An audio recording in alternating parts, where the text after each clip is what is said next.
What is going on, guys? Miles here, and in this video we'll be taking a look at the patch notes for the recent update for Call of Duty Black Ops 4 multiplayer. Recently there was a pretty fat update for Black Ops 4. I'm pretty sure like the download size was something like 10 gigabytes, which is pretty crazy just for a regular patch, but this included a ton of changes to multiplayer, and I'll be covering the main changes in this video.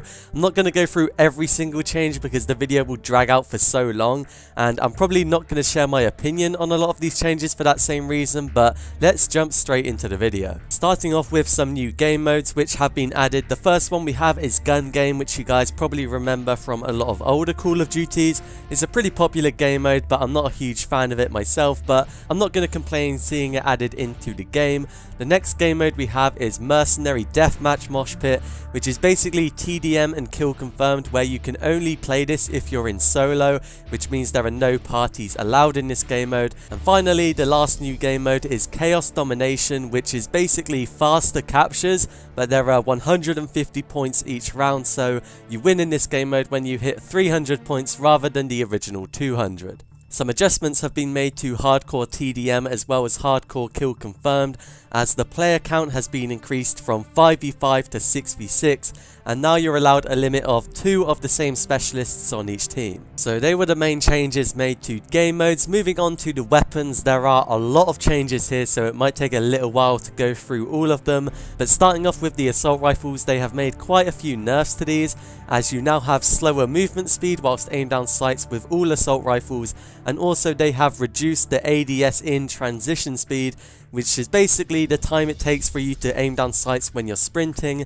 This has been nerfed also for all assault rifles in the game.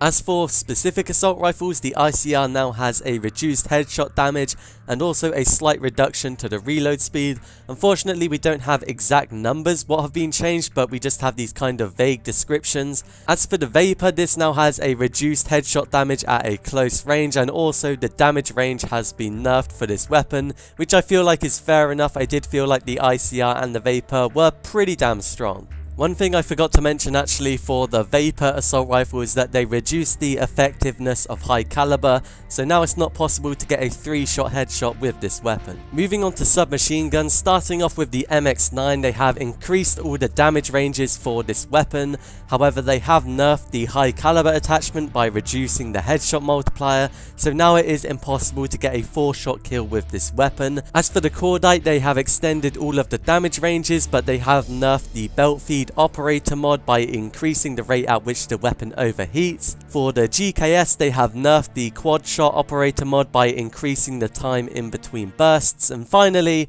for the SORG 9mm, they have nerfed the dual wield operator mod by reducing the hip fire accuracy. As for the tactical rifles, starting off with the ABR, this weapon now has an improved damage range. However, the repeater operator mod now takes longer to accelerate the fire rate for the weapon. The stock attachment has been nerfed for this weapon, as you now move slower whilst aim down sights. And finally, the laser sight and the laser sight 2 attachments have been buffed for this weapon. The Swordfish tactical rifle has seen a few nerfs, as high caliber has been nerfed for this weapon, which makes it now impossible to get a 3-hit kill with it, which I think is understandable. And as for the Penta Burst operator mod, they have reduced the extra granted clip size. I haven't really used this weapon myself, so I'm not exactly sure how much this is going to affect the weapon. As for sniper rifles, for the most part it seems like these weapons have been buffed, which I feel like may be a bit questionable. For all of the sniper rifles, they have removed the turn sway whilst you're moving whilst aim down sights, which is going to make it a lot easier to aim with these weapons. As for the Paladin HB50, they have nerfed high caliber 2, as they have made it impossible to get a 1-shot kill on an enemy who has the TAC 5 boost, which gives them 200 health, which I feel like is a good change. The FMJ2 attachment has been buffed for the Paladin, as you now do increased damage to score streaks, which I don't feel like is a big deal, to be honest. And finally, the Stabilizer 2 attachment has been buffed, as you can now hold breath sooner after the previous hold breath. Basically, all of the other snipers have seen a bunch of buffs and no nerfs at all.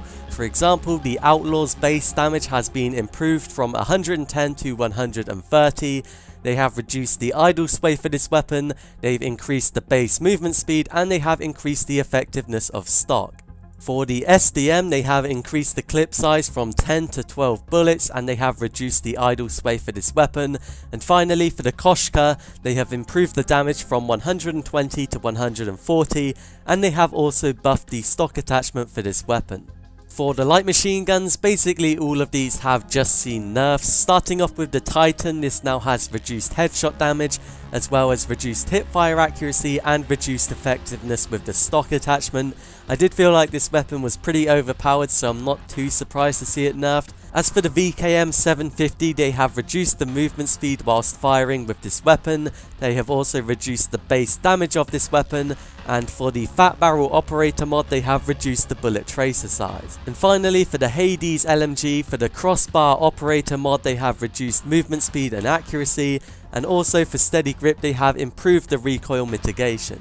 A few changes have been made to the pistols as well. For all pistols in the game, they have made a slight reduction to ADS in transition speed, and specifically for the RK7 Garrison, they have increased the time in between bursts and also reduced the reload speed. Finally, for the shotguns, starting off with the MOG 12, the choked barrel has been nerfed as the one-hit kill range has been reduced, and for the SG12, they are soon going to nerf the strobe light attachment as they're going to reduce the range at which it interferes with enemy aim. So they were all of the changes made to weapons in the game. As you could tell, there were a bunch of them, but the video isn't over yet because we still have a ton of changes. So as for changes to attachments, all of these changes are going to affect every weapon which can use this attachment. So for Grip 2, they have reduced the ADS flinch mitigation. For the suppressor, they have reduced the damage fall off ranges. For the holographic sight, the dual zoom, the recon optic and the elo sight, they have increased the weapon recoil a bit as well. Moving on to specialists and their abilities, starting off with the Ajax, they have reduced the explosive damage which you absorb when you're getting shot from in front, which I feel like is a nice change because the ballistic shield was really annoying to deal with. And also the ballistic shield now takes longer to earn, which once again I feel like is a fair enough change. For Nomad, they have reduced the K9 unit health by 10%, which I think is a good change once again. It's not a huge change, but hopefully it will make the dog not an absolute tank anymore. Crash has been nerfed, as now when your teammates pick up your ammo packs, you will only get 25 score instead of 50.